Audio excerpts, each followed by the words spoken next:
Hoje o tema é como investir em criptoativos, mas antes vamos falar um pouco dessa classe de ativos. Primeiro, alto potencial de ganho.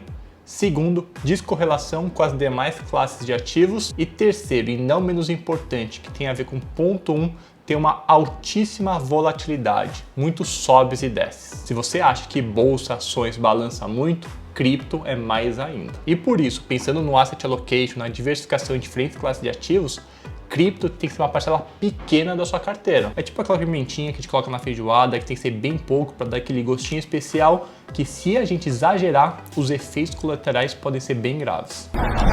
Nossa, cara! Na minha carteira, por exemplo, que é uma carteira mais arrojada, que eu sou solteiro, investimento de longo prazo e tudo mais, eu tenho a meta de ter cerca de 5% nessa classe de ativos. Feita essa introdução, vamos nas maneiras de se investir em criptoativos. A primeira opção é você comprar diretamente os criptoativos através das corretoras focadas nesse segmento. Caso seja a sua escolha, não deixe a custódia desses criptoativos nessas mesmas corretoras, porque eu já vi vários golpes aí que hackearam a corretora e o investidor perdeu tudo. E por isso é aconselhável ter uma carteira por fora, o mais segura, no estilo de um pendrive, um dispositivo em que você coloca os criptoativos lá, cria uma senha e guarda num lugar super seguro e algum cofre para ninguém te roubar. Só não esqueça depois aonde você guardou esse dispositivo ou sua senha, porque se isso ocorrer, já era. Bem diferente de bancos, corretoras, que caso você esqueça sua senha, você consegue recuperar mostrando seus documentos ou algo do tipo. Então esse é um ponto que merece uma devida atenção, mas tem um outro que eu acho até mais relevante de saber qual ativo comprar. Criptoativos não é apenas Bitcoin e Ethereum, que provavelmente já deve ter escutado falar. Há milhares deles. E aí minha pergunta é, como você monta e escolhe os criptoativos dentre os milhares que tem para compor a sua carteira nessa classe de ativos? Difícil, né? Aqui, diferente das ações em que os analistas já estão acostumados há um bom tempo, já tem uma noção de como fazer um valuation, de saber qual que é o valor justo de uma companhia, um valor muito próximo estimado para tal, nos criptoativos a história é totalmente diferente. Por ser algo mais recente, tem N outras variáveis no meio, não tem uma receita de bolo para chegar nesse valor justo, para saber se está barato ou está caro. Nas ações já é difícil, imagina nessa classe de criptoativos. E eu particularmente acho que quem fala que esse criptoativo aqui é o que vai bombar, é o que vai render 50.000% nos próximos meses e tudo mais, por mais que possa ter alguns fundamentos verdadeiros, é muito no feeling. Ou então é charlatanismo querendo te vender curso ou mentoria ou algo do tipo. Essa é a minha opinião, sei que tem gente que vai concordar, outros vão discordar, tudo certo, mas por isso, por eu ter essa mentalidade, eu prefiro investir nessa classe de uma maneira passiva. Uma coisa que eu acredito muito que está por trás dos criptoativos é o blockchain, que tem a questão da descentralização, da segurança, mas sinceramente, eu não sei se o Bitcoin e o Ethereum vão continuar sendo os principais criptoativos que vão mais bombar, ou vão ser, sei lá, um Orkut da vida que vai desaparecer quando surgir um Facebook e Instagram.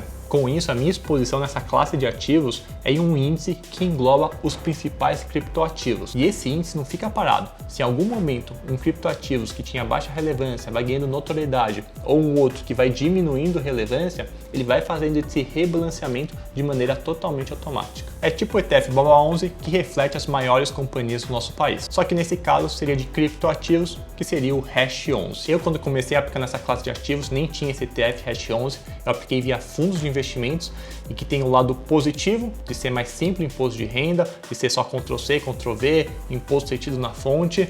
No entanto, tem o lado negativo de ser a taxa de administração um pouco maior e também ter o Come Cotas, que é aquela antecipação de imposto de renda em maio e novembro. Como vocês me conhecem, que eu prezo muito pela praticidade, simplicidade, eu ainda continuo aplicando nessa classe via fundos. Eu entendo perfeitamente quem prefere o ETF Hash 11, até porque esse fundo de investimento que aloca 100% em cripto, que acompanha esse índice, é só para investidores profissionais, para quem tem acima de 10 milhões de reais de investimentos financeiros, ou então trabalha no mercado financeiro, tem alguma certificação, como por exemplo da Ancor que eu possuo. É tão sem noção essa regra que a pessoa consegue aplicar no ETF Hash 11, mas não consegue aplicar no fundo de investimento, que faz praticamente a mesma coisa. Na real, até mais simples, porque o imposto de renda é retido na fonte, declaração do imposto de renda é Ctrl+C, Ctrl+V, ou seja, se em algum momento precisa ter uma qualificação maior para se investir, deveria ser no ETF e não no fundo de investimento. Mas enfim, aí são outros 500, mas caso o investidor prefira fundos de investimentos, tem outras opções. Para quem é investidor qualificado, que possui mais de R$1 milhão de investimentos financeiros,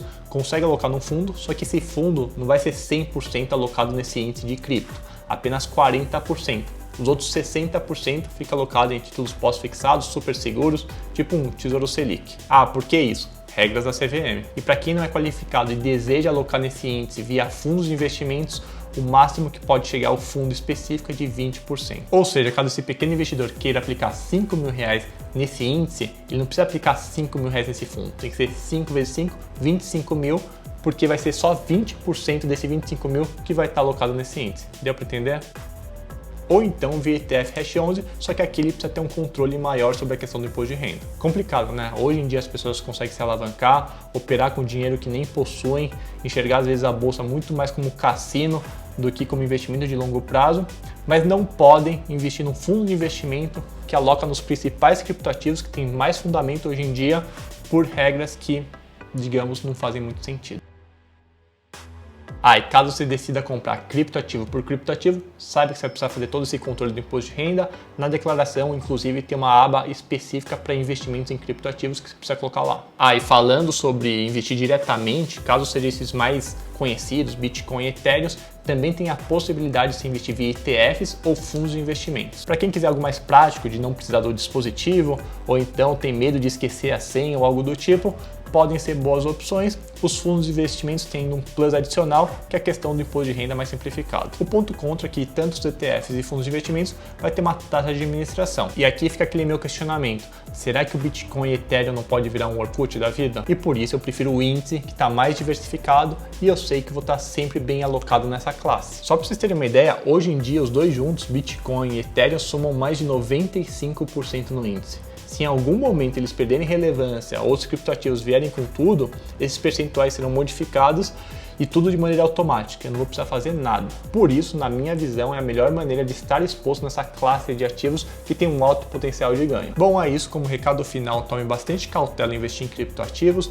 preste atenção nos pontos que eu mencionei e não deixe a ganância te dominar. Provavelmente você vai ver propagandas no Instagram, no YouTube, falando do criptoativo que tem potencial de multiplicar seu capital por 10, 50, 100 mil vezes em um espaço curto de tempo. Para mim é mais balela, querendo te empurrar algum produto. Não caia nessa. Qualquer dúvida, me manda mensagem. Valeu, até mais.